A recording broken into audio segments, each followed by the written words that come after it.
What's going on, people? This is Jesse Ville, and I'm calling this one the Mating Protocol, a damaged engine of black love, the fail-safe eject button, and the parachute. So, pretty much what I'm talking about is it's kind of a metaphor in a way, speaking of black love and dating as a black man. And I'm basically kind of giving out my mating protocol or hierarchy, if you will, right? And I'm doing it in a metaphor of an airplane. So, black love right now, African American black love, are descendants of slaves, are what I'm talking about. Currently, we're in a damaged culture. In this damaged culture, both the men and women are behaving abnormally and don't have values that will serve their purpose to build a family, to properly mate, because we live in a predominantly matriarchal society where it is most, to say 70% or more of our households are headed by single mothers. They're being feminized. Well, the boys and men are being feminized to be feminized males, while the women are being socialized to be masculine, independent women instead of interdependent, right? And so that's where much of our issues come from in the black community. If you look at most issues in the world, right?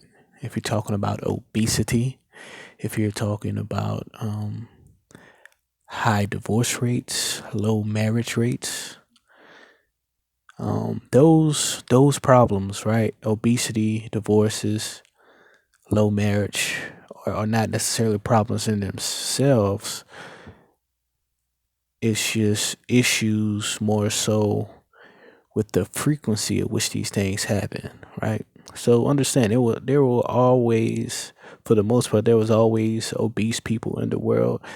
There was always divorces that occurred in marriage and things of that nature. But the terrifying thing is that they happen in the black community at such a high rate.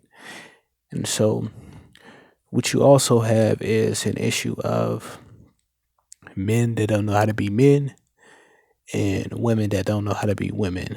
We have an incongruence with our perceived roles in relationships. And so that is an issue. And so ideally, right, if we didn't have these issues, ideally we would marry each other.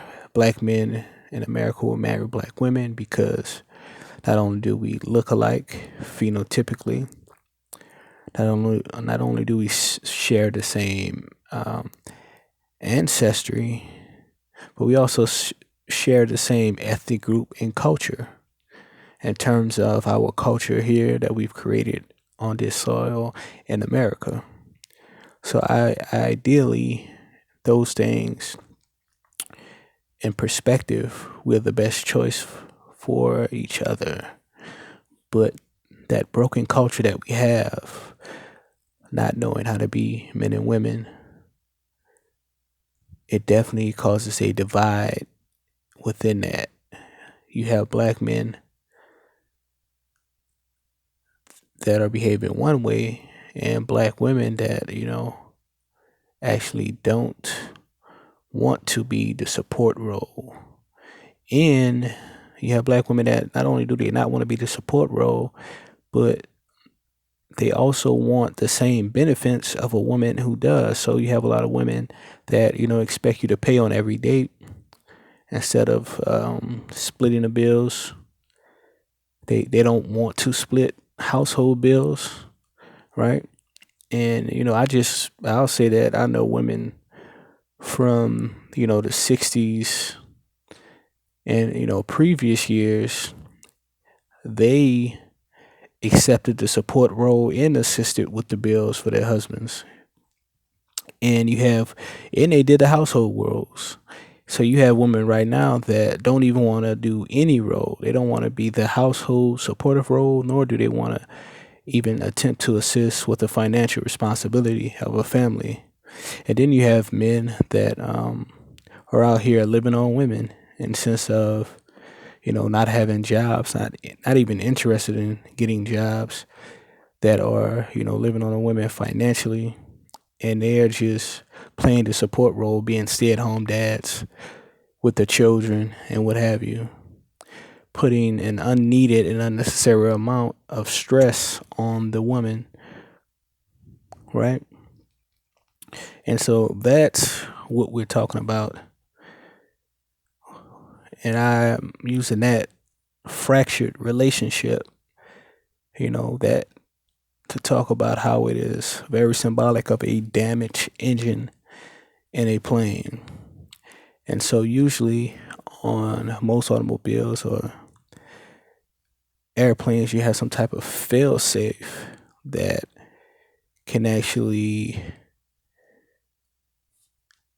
lessen the damage of the plane's engine. You may at least have some type of auxiliary motor or something. And so the fail safe is what I would consider dealing with black women of another ethnic group. So black women from the Caribbean, so Dominican Republic, Haiti, Cuba, Puerto Rico, Barbados, Jamaica, and the Bahamas. Black women that share the same race but have different ethnic groups and cultures. Like they basically look very similar to our own American black women, but they have different cultures. They may sound a little bit differently. They may have a little bit different traditions, and they actually, in most cases, have been better trained to be wives and feminine black women. And I'm also talking about black women in Africa, on the continent of Africa as well. Black women that are, in Ghana, Tanzania, Ethiopia, etc., etc. Most of these women in Africa, outside of the heavily Arab the heavily Arab populated areas or countries, most of these women, look exactly like the women in the United States in terms of phenotype, even though there are their distinct differences in these particular countries and the different tribes within the countries, right? But for all intents and purposes, they have a lot of the physical characteristics that us as black men are attracted to. And so, that's the fail safe. With that, you can still have black love, right? You can still have black love. You're still on that same plane and dealing with a black love situation where your children, even though they may have different cultures, they will still end up looking like you phenotypically, you know. Next, the next level is the eject button. So, when you hit that eject button, you're getting out of that plane. You're now leaving that plane. You're now out of the plane. Black love is no more. This is dating non-black or non-white people of color. So people that have no white DNA, but they may not necessarily have black DNA either. So these are women who are from, let's say, Native American ancestry. These are women who may have mestizo ancestry, which is like a Native American mixed race out in like Mexico and countries in Central America. These are women that are Hispanic, right? These are women that are Arab. These are women that are Asian, even though they, you know, aren't black, they are still non-white.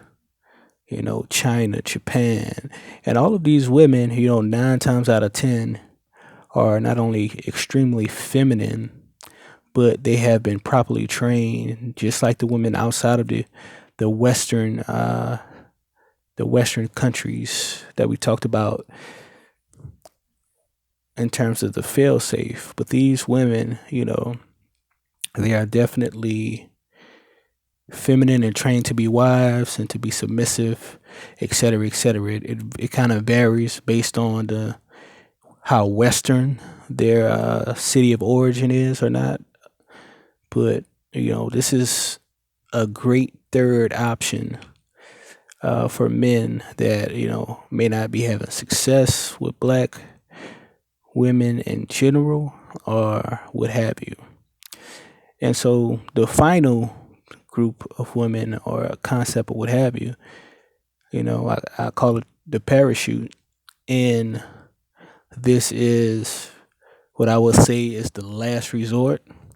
If you're in a plane, the engine is damaged, the failsafe doesn't work, the eject button doesn't work, and you just have to, go through the hatch, go through the door, and jump out and use that parachute to save you as a last resort. Then a final last resort under extreme strenuous circumstances would be to deal with a white woman. Now, the reason why the white woman is the last resort is because of the historical implications and the historical race relations between black men and white women. And this should really be an extreme last resort. I mean, this is some shit that I would only suggest if it's the end of the world and you and a white woman is like the last two people that are left on the planet. Y'all have to repopulate this goddamn planet. You know what I mean?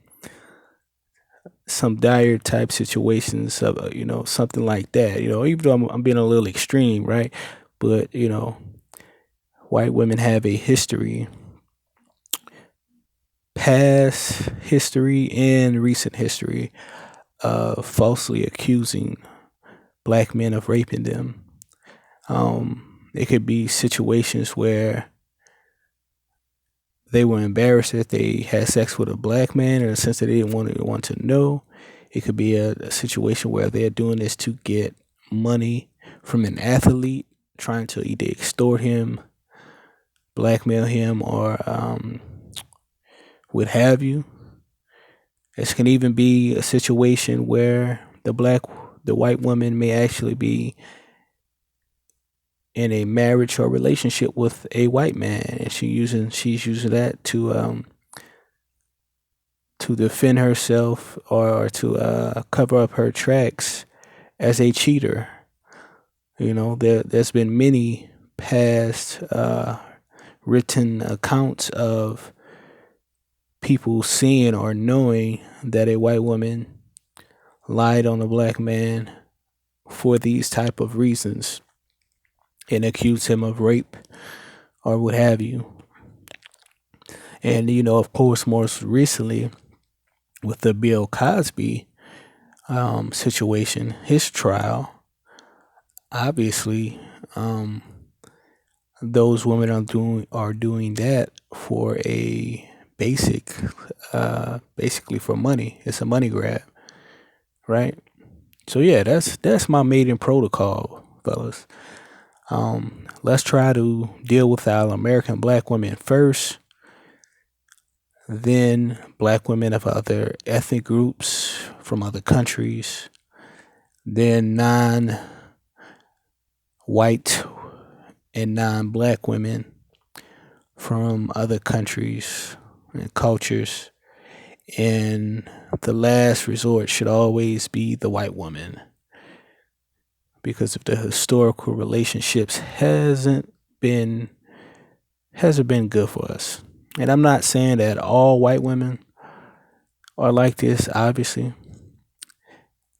And it varies really from each race and what issues you will have. I mean, because at the end of the day, they're all women. It's just different modalities, right? It's different levels of fucked up. I mean, we're all fucked up, right? Men and women. We're all imperfect creatures. But it's some people are more fucked up than others, right? You may have some people that are 80% fucked up, and you may have some people that are 2% fucked up. And I personally prefer to try to deal with women and people in general that are as functional and as least fucked up as possible. And so, yeah, I mean, that's it, folks. That's the hierarchy, mating protocol, a damaged engine of black love, the fail-safe eject button, and the parachute. I hope y'all like this. Peace.